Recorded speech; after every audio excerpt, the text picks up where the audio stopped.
Prise pour cible par Mercier, alias le tueur à la rose tigre, dans les prochains épisodes de Demain nous appartient, Vanessa va réussir à le mettre hors d'état de nuire. Mais le cauchemar sera loin d'être fini car un copycat court toujours. Attention, cet article contient des spoilers sur les prochains épisodes de Demain nous appartient. Si vous ne voulez rien savoir, ne lisez pas ce qui suit. Alors que les victimes du tueur à la rose tigre commencent à s'amonceler dans Demain nous appartient, le serial killer qui terrorise Seth depuis maintenant plus d'une semaine va s'en prendre à Vanessa, Victoire d'Auxerre, dans les prochains épisodes du feuilleton quotidien de TF1. Sans se douter de ce qui l'attend en retour. Perturbé par le comportement étrange de Tristan, Mathieu Alexandre, qui s'est retrouvé hier soir face à Chloé, Ingrid Chauvin, au cours d'un guet-apens censé piéger une bonne fois pour tout le tueur, la police va momentanément douter de l'identité du meurtrier qu'elle traque sans relâche. Avant de comprendre que Loïc Mercier, le vrai tueur à la rose tigre, que le procureur Perrault, Xavier Delu, avait tenté d'arrêter il y a une dizaine d'années, est bel et bien présent à Seth. Dans l'épisode de Demain nous appartient qui sera diffusé ce mercredi sur TF1 mais qui est d'or et déjà disponible en avance sur Salto, Mercier va prendre pour cible Vanessa et va l'agresser au ski. Seule dans le restaurant après la fermeture, Vanessa se retrouve face à Mercier qui tient dans sa main une seringue.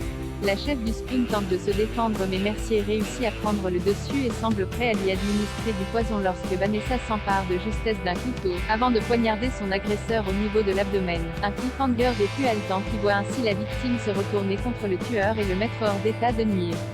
Pour de bon. En effet, selon News Actual, Mercier va décéder de ses blessures à l'hôpital, ce qui va plonger Vanessa dans une détresse extrême puisque la jeune femme a beaucoup de mal à accepter le fait qu'elle ait tué un homme de ses mains, peu importe les crimes qu'il a pu commettre. Georges, Mayel El-Ajaoui, sera heureusement là pour la réconforter et lui faire comprendre qu'elle n'a fait que se défendre. Et la fin apparente de ce cauchemar pour tous les habitants de Seth va pousser Louise, Alexandra Naoum, et Hector Langevin, à prendre une grande décision. Leur mariage, qui avait été reporté en raison des récents événements, sera finalement célébré comme prévu ce vendredi 13 mai. Seulement, les héros de Demain nous appartient ignorent que le danger court toujours. En effet, Gaël et la fleuriste ont été assassinés par un copycat du tueur à la rose tigre.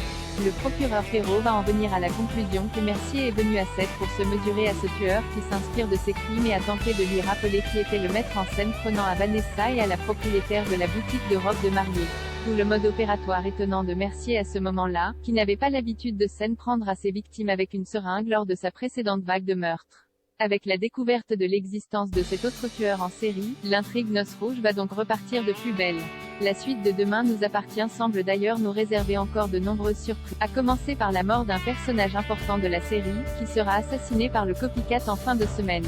Qui va mourir? Et qui est ce mystérieux serial killer qui s'est approprié le mode opérateur du tueur à la rose tigre? Réponse bientôt dans Demain nous appartient sur TF1.